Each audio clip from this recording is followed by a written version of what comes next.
Hey everyone, this is James Wilson with Pedaling Innovations, and I wanted to talk today about how your pedals may be causing your cycling-related low back pain and how the Catalyst pedal may be able to help you if this is the case. And so there's two reasons that normal pedals, and I say normal pedals, basically clipless pedals, and your normal flat pedals that are too small, why they cause problems and why they lead to low back pain. And unfortunately, low back pain is rampant among cyclists. I've seen it a bunch in my work as a strength coach, and so and I know how debilitating it can be. It can really start to affect how long and how hard you can ride, how much fun you're having. And so, I've actually known riders who were ready to quit riding because they were in so much pain, particularly their low back was in so much pain when they rode and or after they were done riding. And so, but it doesn't have to be that way. Realistically, your body should be able to function pain-free, and pain is just a way of your body letting you know that something is wrong. And if you can fix that, then a lot of times you can address the pain. And so a lot of times what's happening on the bike with people that have cycling-related low back pain is two things. One, they're sitting down too much. And small pedals, because your feet aren't supported properly, when you stand up, it feels a little unbalanced. It's not a comfortable position. You also start to notice that your calves and Achilles tendon and stuff is really having to work a lot harder and start to burn when you're standing.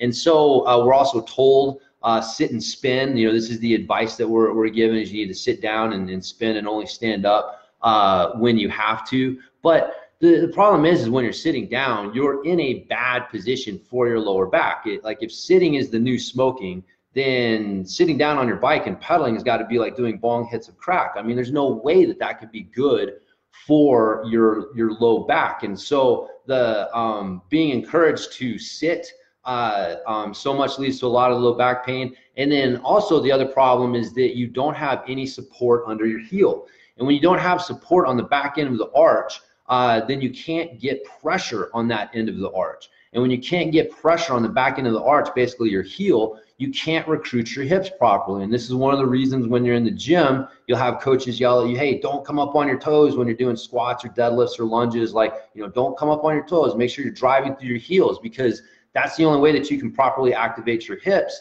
And if you push through your toes too much, you're going to put a lot of strain on the low back and also the knees, which take a beating as well from this foot position. So when you combine these two things, sitting down way too much, and then also having an unstable foot that doesn't allow you to recruit your hips properly, there's no other option. Low back pain is going to happen. It's just a matter of time until it starts to pop up, and then it's just going to get worse. And unfortunately, bike fits and all of these things, there's a whole industry around trying to help riders maximize this seated position. I call it basically polishing a turd. No matter how much you polish that turd, it's still going to be a turd of a position to pedal your bike from. But like I said, it's not going to work long term. And so what you need to do though is fix those two problems. And so they kind of go hand in hand. With the Catalyst pedal, you're fixing the problem of not having pressure on the back of the arch. That's the whole idea of the design of the pedal, is like, now I'm able to get pressure on both ends of my arch. It's not a matter of having it on one or the other, right? Like, I'm not saying you don't need weight and pressure only, or on the ball of the foot, and you only want it on the heel. You want to be able to place it on both ends. You want to be able to put more on the ball sometimes, more on the heel, drive through both. It's that ability to use both ends, drive pressure through both ends of the arch that really allows your lower body to function properly. And so when you have that pressure under the back end of the arch and you can drive through your heel, now you're able to recruit your hips more. The other thing that this does is, because you have a more stable foot position, when you stand up, standing pedaling feels completely different. It's a much more confidence-inspiring position than it feels when you're sitting there on ballerina toes trying to balance on your toes on these small little platforms.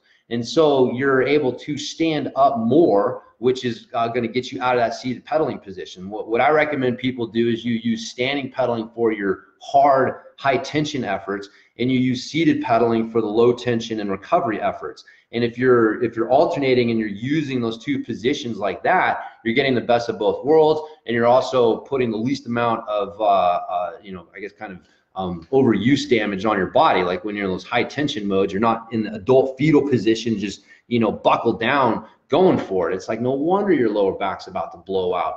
And so, excuse me, so once you fix those two things, once you get a more stable foot that allows you to drive through your heel, you're not only going to be able to drive through the hips better, but you're also going to be able to stand up more. And so this will address the two major problems behind people's cycling related low back pain. So anyway, so that's basically it. And again, that's one of the reasons that we're the Catalyst pedal is the only pedal that I know of that's actually recommended by medical professionals. We have physical therapists, we have doctors, we have chiropractors who recommend our pedal specifically to their patients to help deal with cycling related low back pain and other issues. And we get tons of feedback from people on how within a few rides their pain is gone.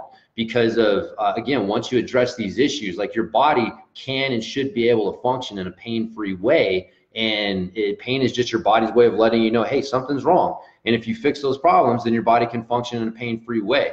And really, for every cyclist out there who's on a normal set of pedals, the problem is that your pedals are too small, your foot is unstable, and it's causing issues in how your legs are functioning and moving on your bike, and that's going to cause problems. So stabilize your foot, and the rest of your body can function properly. So anyways, if you guys have any questions or comments, leave them in the comments here. I'll get to them as soon as I can. You can hit me up at james@pedalinginnovations.com. I'm always happy to answer any questions and help out however I can. But yeah, and you can check us out at pedalinginnovations.com to learn more about the science, the movement principles. You can also sign up for the Flat Pedal Revolution Manifesto, where again, I've got a lot more science and stuff behind the thought process behind our pedal and just flat pedals in general. So, but anyways, yeah, check us out and let me know if you got any questions. But appreciate everybody's time, and I'll talk to you next time.